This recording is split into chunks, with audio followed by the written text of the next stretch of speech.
Welcome to Market Pulse, Pros and Pioneers. Each week, we talk with industry leaders in both marketing and entrepreneurship and business to find out all about their wins and failures in marketing. Right now, we'll hear all about their successes and wins and what's fallen flat so that you can take that knowledge and implement it. Learn from the best, from the folks who've been there and done it all, as well as people just like you. Thanks for joining us. This is Market Pulse, Pros and Pioneers. And good afternoon and welcome to this week's episode of Market Pulse Pros and Pioneers. This week I'm happy to be joined by Ovi Nagrian from Social Bee. He's the founder of the business who recently celebrated their 8th birthday. And congratulations on reaching 8 years with running your own business, Ovi. How does that feel? Thanks. It really feels amazing. I remember the first few years when it was always a surprise that we got to the next year, because also I remember as I was telling the team, I think during the 5th anniversary, like there are so few companies that make it to the 2nd or 3rd year. And even at the 5-year mark, companies still keep dying off. And to be able to be here at 8-year anniversary with a team, which many of them have been with us for quite some time now, it was quite a happy day. I can imagine it was. And for those who's watching along that come along and watch the podcast every week, Social Bee is based in Romania, right? Yeah, we consider ourselves a global company. Also, since COVID, everybody is remote. We still have an office, but people don't want to go to the office anymore. But yes, most people are based in Romania. Me, myself, I'm based in Frankfurt in Germany, but most of the team is based in Romania. Of course. I think you've had a fascinating journey, and you're right, 8 years is an amazing achievement. I'm probably 15 months into my own journey on that, and I'd love to get to the point where we're celebrating 8 years, and it's quite an experience running your own business and lots of challenges out there. And I know a lot of our audience are themselves small business owners who are just trying to do the right sort of marketing. I would love to understand a little bit more about that, the early days with Social Bee, because what I see now is a business that is very engaged with its customers. You have a customer success team that visibly believe in the mission that you guys are on. How did that all start off? What was the starting point for you guys? We actually started together with my co-founder Vlad on a different project. It was called The Nugget, and it was an app that brought quotes from business and personal development books. And in the process of creating Nugget, we used some social media techniques, and then we built an internal tool to share that content on social media and to engage with the audience that was relevant to us. Back then, it was very heavy Twitter oriented, but it was more about social media in general. And at one point, people started asking us, what have we been doing to grow our social media? Because it was working quite nicely for us. And at the same time, we managed to grow the app, but it was very hard to turn into a business. It was more a vitamin than a painkiller. And because we were bootstrapped and we were running out of money, we decided, let's see if we can sell this other thing. And when we saw that we were able to get initial customers from a very rudimentary version, which was Google Sheet integrated with Zapier and posting through Buffer and manually onboarding each new customer. So it was definitely not a scalable and not a pretty process. But as people were willing to pay even for such a rudimentary solution, we knew that we were onto something. So we just focused on social business. And since then, basically, we built the app in a way that we don't rely on Zapier and integrations for many years now, but we do provide those integrations so people can get more value with integrating other apps as well. That's a fantastic story. And so, yeah, building an app out of necessity for your own needs. But when I think back to 8 years ago, I can't think of many, if any, social media scheduling platforms or social media enablement tools that were out that were anywhere near decent at that point in time. I think you absolutely hit it right at the right time. You guys felt the need yourself and then did something about it. That's a fantastic business lesson for all of us, I think, is if you can be the end user, you build what you would have wanted to have and then flesh that out. What is the mission for Social Bee then? Because you guys have matured into a quite decent sized business now. You've got a lot of users globally, but I know that's not the end point of where you guys want to go. What's the ultimate goal for Social Bee? We're really trying to make sure that our customers spend less time on social media and get better results. Of course, they can spend time on social media because they like to, but when it comes to managing their own social media profiles, we try to make sure that we save as much time and to make sure that they can stay consistent with their posting, which we know will then end up to bring better results. and to do so at a price point which is a good price point, because most of our customers are small and medium businesses, and we really love being a champion for these small and medium businesses to help them grow as much as possible. And of course, social media is the main thing that we're doing, but in our content and in our marketing, we're trying to grow the spectrum of the things that we're trying to teach maybe, or how we can help in such a way that we touch upon more of the marketing aspects, which a small company has to do. Yeah, that definitely aligns with what I see as an end user. So I use Social B for our accounts and for our clients.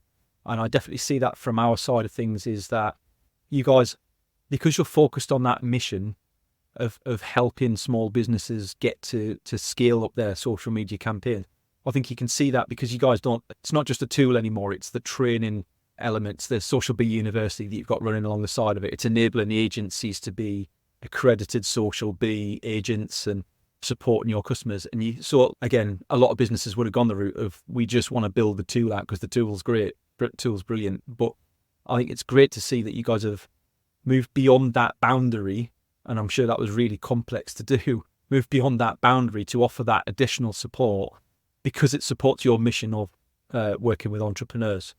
To move on a little bit, so there's been obviously a lot of interest in AI over recent years, lots of developments in the large language model and generative AI and things like that.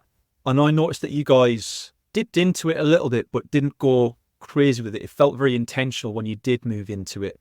What do you see as being the future with AI and social media and balancing that human interaction? So for sure, AI is here to stay, and hopefully it will make our lives better in many ways. And hopefully it won't end up destroying the human race, as some people think. But as we are now looking into AI, we know that it's a productivity tool, and us trying to save time for our customers, we for sure want to help them also with this AI part. So even from the beginning, when ChatGPT 3.5 was launched and the API was open, we started integrating AI into our app. And now basically we're trying to have release every other week, and we're trying as much as possible in every release or every other release to have an AI feature included. And we started with the post editor, where we actually hand-curated a list of over 1,000 prompts split into different categories for you to get started to generate posts from this prompt for your social media profile, to a more recent feature where basically once you have a social media post, either if you created it yourself or through AI, you'll be able to customize that for each social network individually with just one click. Then we have our social media copilot, where we ask you 7 or 8 questions, and then based on those answers, we generate a full social media strategy for you, and so on. And I know that we're just scratching the surface with what can be done with AI, but we're trying as much as possible to stay really up to speed with everything that's new in AI, and to implement AI as much as possible into Social B in a way that helps the experience and helps drive even better results. So for example, we also started just with a social media post, but then now we're also creating social media images. I'm sure at one point we will also be creating videos, and everything will nicely come together as more and more AI features are available, both by the big providers of AI APIs, but then also us who are integrating these APIs to make the lives of our customers easier. Fantastic. Yeah, it's an interesting use case. And I see a lot of people, rather than trying to make themselves more efficient, just being lazy with their social media. And I'm a big believer that you've garbage in, garbage out. And if you don't put anything in, you're not going to get anything of value out either. And I like the idea of being able to take that. That's really powerful. I write a post, and then a platform can reposition that in tone of voice for my business account or for my, because again, they don't get a lot of traction. They're not really where the views and engagement are. And it's much easier to imitate that brand voice. You can't imitate a person's voice and a personal voice. Using it for ideation for personal posts is perfect. I know that you guys are passionate about helping startups grow. Part of your success story really encouraged you to focus on small to medium businesses. Why did you focus specifically on that rather than trying to grow and become another, let's say Hootsuite or wherever? Why did you focus on small to medium? I think we almost stumbled upon this segment by necessity, but we are lucky to be in this place. First of all, because we're also a small business, we're also a startup to some extent, and I'm also like advising other startups, and I really love this space. I love helping entrepreneurs and small businesses. I think they're really the place where innovation starts. And then sure, some of these companies turn into becoming a big corporate. I worked for a few corporates in my life, but it was never my preferred cup of tea. But see that startups and small businesses in general, they really also can use all the help that they can get, both in terms of what to do, tools to be more efficient, and also to do that at a price point where they can afford it. Because of course, big corporates can afford massive price stickers, but small businesses have really to take care of each money that goes out of their pocket each month. So that's why we're really trying to make sure that there's always a good ROI with what we're doing, and that we try to add more features without always increasing the prices. We try to help them because we really also like interacting with them. We love our customers. We love talking with them in calls or like also over email and so on. And we do as much as possible to try to support them. I love that. And just to dig a little bit deeper on that, I know your customer success team really do make an extra effort. It's one of the reasons why I love representing you guys like as an affiliate and sharing your platform wherever I get the opportunity. How have you managed to create that culture within your customer success team that they are so passionate about interacting with customers and supporting them? What have you done? What would you say was the key to creating that environment? I think with any team, it starts from hiring, and you need to make sure that you hire based on the values that you're having, and to hire the types of people that you would like to work for and the types of people that you would like to basically be also the face of your company. Because each of my colleagues at one point or in some aspects are the face of our company. And then it's also about trying to instill a culture of doing the right things in the way that you would like them to do. For example, we have our values that are clearly written down, and we try to remind people of them. We have also all sorts of internal phrases that we're saying to remind people of the things that are important to us. We highlight the good parts that we see happening. We also love it when our customers reply, and sometimes they just write me personal note, say how much they liked the interaction with a colleague or another one, and I always share those notes with the team so we can celebrate that together. So over time, this culture emerges. And then it's also important to see that if there are people who are not in line with that culture, to maybe get them in line, or to try to help them find a place where they would be a better fit for that other culture. And also to making sure that it's something that is a culture that's self-replicates. Basically, it also says that culture is what happens when you're not in the team, or like when you're not in the room, when the manager is not in the room. The same things should happen. And most of the team, we've been working together for quite some time. We grew up together in this project. That's why it's also easier for everybody to work in the same way and to really dedicate themselves to our customers. Because especially now in the day of AI and in the time where technology is somehow easier and easier to build. So all of the platforms will have more or less the same functionality over time. It's really important to have a customer success team, which is like real humans who are treating their customers as real humans, and to try to help, but also try to be empathic, which is something that AI might mimic, but won't be able to be that. Yeah, I can see that. Yeah, it reflects well in your team. It really is a testament. I guess the next question I would love to ask you then, and I'm gonna tailor this a little bit to social media specifically. What is one thing that you see businesses doing right now that you wish they would just stop doing? Is there anything that really gets you on your soapbox and annoys you about marketing in social media today?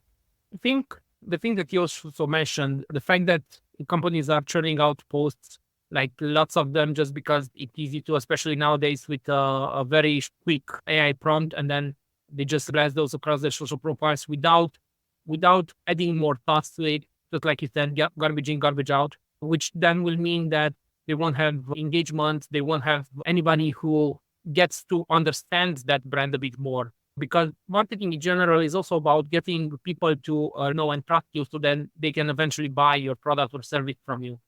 but it starts from you really being like open and being authentically yourself. And it's okay, most people won't like you, but you don't need most people to start a business or to have a successful business.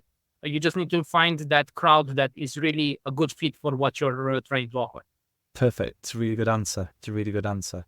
I can imagine that building the tools that you guys have, if that's in the back of your mind, then that's something that you want to try and limit people doing by the nature of how you build the tool as well. Yeah, as much as possible, we're trying to guide our users in the right direction, to offer them suggestions based on their profile of how many times they should be posting, which social network should be they focusing on, because not all social networks are relevant for all types of businesses. At what times should they be posting, at what types of content as well. And especially with the AI part and with Social Media Copilot, we got to a very good place where we can recommend this. We will have more improvements to do this even better in the future, but it's already in a good spot with it. Fantastic. And then I guess to flip that question on its head, what's one thing that you wish businesses would start doing more of? What's the thing that you see people, successful people, are probably already doing these things, but what do most businesses miss out in their marketing, in your eyes? Unfortunately, this won't be a hack or a quick fix, but I think it's consistency, which is more important. And consistency because of multiple reasons. One is that, sure, if you are there day in and day out on social media, on your marketing channels and so on, people will start notice you. But even more important than that, consistency, which is also linked with trying to understand or learn from what you did, which will then lead to improvement. That's basically the key. We know is big successes like Mr. Beast that has like hundreds of millions of views and so on. But most people don't know that he was posting for years before he got to that level of popularity and that level of views. And in those years, the consistency part meant that he was trying new things. He was trying to learn how to do things better, what his voice is, what he should be focusing on, what resonates with his audience and so on. And by doing that day in and day out, you will become better and the result will show up. It's just that it's easy because you just need to do it, but it's also hard because it takes time and you also just need to be at it and do it. So it's not like a quick fix. Yeah, it's hard because most people didn't set out business to be in social media. The majority of businesses out there, you set out with a good idea, with a passionate idea to do something. And social media is something that you need to do in order to be successful at that and generate revenue and leads and interest and a community. So anything that can help fast forward that and get us where we need to be so we can concentrate on what our passion is and what a real goal of the business is, which is you guys have done. So I noticed that in the recent newsletter for Social Bee, you guys are now sharing general advice about news and updates in the social media industry in general. So what's changed on Twitter or X as it is now, what's changed on TikTok, how are you what are the new features that are being made available, what algorithm changes have been made. What do you see as being the next evolution for social media? So we've already touched on AI and AI generated videos and images and things like that. What do you see as being the next thing that's bubbling away now but might be popular over the next couple of years? So one thing that we see is how rapidly all of these networks are and also to some extent copying each other's ideas, and how each network is also trying to come up with new things, but then if it works, everybody else keeps copying them. So also for us as a platform, it takes so much time just to implement all of these new features for the social network, which is something that we definitely do. But then one thing that we're seeing in social, and one thing that I'm looking at more and more, is the AI part, but to an even higher level. So currently we're still like following many influencers and many brands and so on, but those are mostly the brand, but they're influencers, mostly they're real human beings. But more and more we're starting to see AI influencers, like avatars that really don't exist. Some really look like humans, and it's really crazy how human-like they look nowadays, and it's just going to get better and better. And especially as also social networks are going to go even more into tailoring content to you and mass customization, we can definitely envision a place where you can have an AI influencer that really just speaks to you. And that's going to also be crazy. Like, I love living in these times with so much change because I like just to see how the world evolves. But it's going to be also challenging for regular human influencers or for brands to see how they can adapt. We'll see how that will play out. I don't think people will just love one or the other. It's going to be a mix. But as with all the technology, we need to embrace it because it will be here to stay. And we just need to learn how to use it and to harness the power for ourselves. I think there's a possibility there to create a really personalized social media environment for people. So no longer will I see a lot of people complaining about their feed on LinkedIn, for example, how it's boring. Like mine's the same. I look at LinkedIn and I see boring, great post in the middle of it all. And I'd love to see AI and AI avatars creating content that speaks to me, to what I'm interested in. If it's feasible, if it's possible, I don't know. But yeah, I think it's an exciting point, but also a dangerous point for a lot of social media. I guess you've got the main social media platforms out there, and generally what I see in technology is when you've got so many big players competing in such a competitive space, sooner or later, either acquisitions happen or big businesses go by the wayside because of things that have happened. Definitely one to keep an eye on over the coming years. Ovi, it's been fantastic chatting with you on the podcast this afternoon. I've really enjoyed hearing a little bit about the story behind Social Bee and where you guys are going in the future. If anybody wants to reach out, if they've got some ideas or they're curious about the product, how can they find Social Bee and how can they speak to you direct? It was a pleasure for me as well. Thanks for having me, and thanks for being a Social Bee fan and supporter as well. You can just visit socialbee.com. That's the main hub for everything that we do. And for me directly, you can connect with me on LinkedIn or just email me directly. I really love to hear from our customers or from people who are interested in the space. My email is just ov@socialbee.com. And I really love hearing from everybody. You genuinely do respond to all your emails. I can vouch for it because I've emailed a couple of times as well. I'll make sure all the information's in the show notes for anybody who wants to reach out and find out a little bit more. I'll make sure all the information's in there for everyone. And yeah, thank you very much for being a fantastic guest, Ovi. And if you've been watching along or listening along at home, I will see you next week for the next episode of Market Pulse. Thanks for joining us for today's show. Hope you enjoyed it. If you would like to feature on a future show, or you've got some ideas for folks who would make a great guest, please drop us a line. The contact details are in the show notes. We'd love to hear from you. Your host today was Paul Banks, founder at Javelin Content Management. Javelin specializes in helping busy business owners just like you to repurpose video content, taking all the stress and tech problems away, and turning your long-form video into literally hundreds of pieces of content without breaking the bank. If you want to launch your personal brand, become the vendor of choice for your audience, or maximize your sales revenue impact, we'd love to hear from you. Join us next week for the next episode, and don't forget to give us a subscribe and a review. Our podcast is only possible with your support.